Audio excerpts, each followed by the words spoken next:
Em especial, agradecer o primoroso trabalho de análise que vocês fizeram de toda a Zona Sul. Isso é um partido que pensa e um partido que faz. A militância do PSDB terá um peso fundamental nessa eleição, não só na escolha do candidato, mas terá um peso fundamental na montagem do programa de governo, na campanha eleitoral e depois para implantar o modo tucano de governar.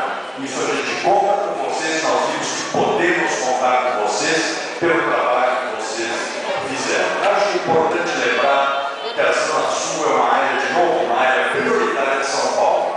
O programa de urbanização de favelas que foi implantado e vem sendo implantado com sucesso no Embu-Mirim e alguns outros pontos, é fundamental que ele continue pelos diversos distritos da região. Os programas de contenção de áreas de risco têm que receber investimentos importantes no município para evitar tragédias e catástrofes, como nós estamos vendo em outros lugares no estado de São Paulo, e como já tivemos algumas aqui.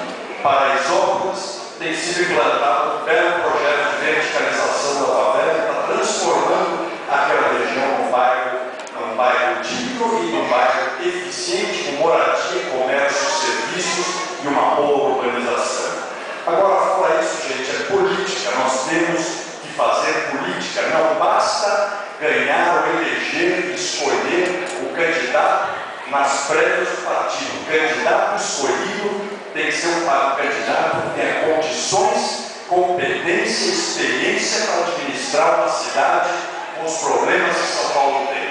São Paulo não é uma cidade que dê para aprender a administrar sentado na cadeira de prefeito. Você tem que vir com experiência. Os problemas são muitos e são muito graves. Para administrar São Paulo, você precisa ter coragem de enfrentar as pressões, coragem de enfrentar as máfias, coragem de enfrentar a contrariedade de poucos que não querem a cidade e a administração em benefício dos muitos. Nós vamos ter uma campanha dificílima. A campanha do PT é o nosso adversário. O PT já está botando as garras para fora. Nós temos que sair das prévias com um partido muito forte e com um candidato competitivo para enfrentar a máquina perversa e fisiológica do PT. Vocês na Zona Sul sabem mais do que ninguém do quanto é nefasta a administração do PT em determinadas regiões. Vamos em frente, vamos ganhar as eleições. Eu conto com o voto de vocês e pensem, tem que ganhar as prévias, tem que estar qualificado para ganhar uma eleição